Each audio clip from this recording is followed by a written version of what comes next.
In order to prevent the recurrence of the government's previous problem where quarantine hotels were fully booked by overseas Filipino workers undergoing isolation, OWWA Administrator Hans Leo Kakdak is hoping that there will be no more countries that will be covered by the new travel ban.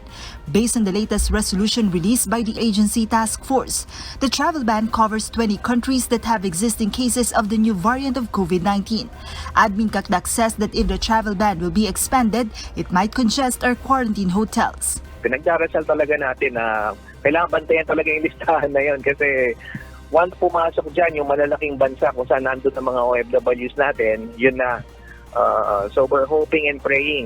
Despite of this possibility, the Office of the Transportation Security, who is managing the one-stop shop, says that as of now, the situation is still under control and the government is prepared and have the capacity to accommodate all OFWs that need to undergo the mandatory quarantine.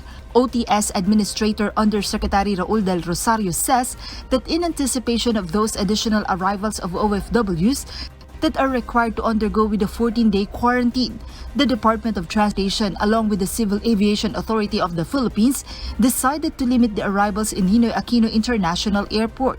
From the previous 5,000 arrivals, they will limit it to 2,000 passengers per day. And we expect further decrease kasi napag-usapan na rin ng DOTR air sector to reduce the volume of yung capacity natin sa MIA to further reduce yung capacity dahil nga in anticipation na baka mapuno yung mga hotels natin.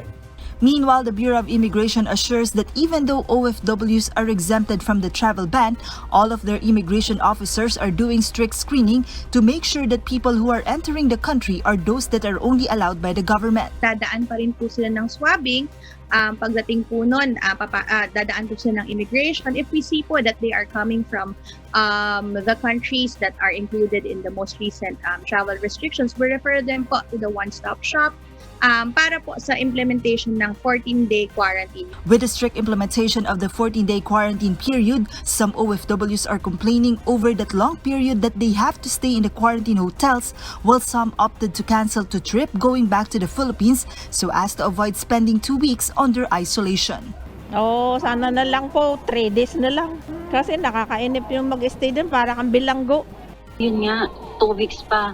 Tapos ang bibigyan ka lang ng bakasyon ng amo mo is 2 weeks din ang ibibigay sa'yo. So, paano yun? Maubos yung araw mo sa quarantine.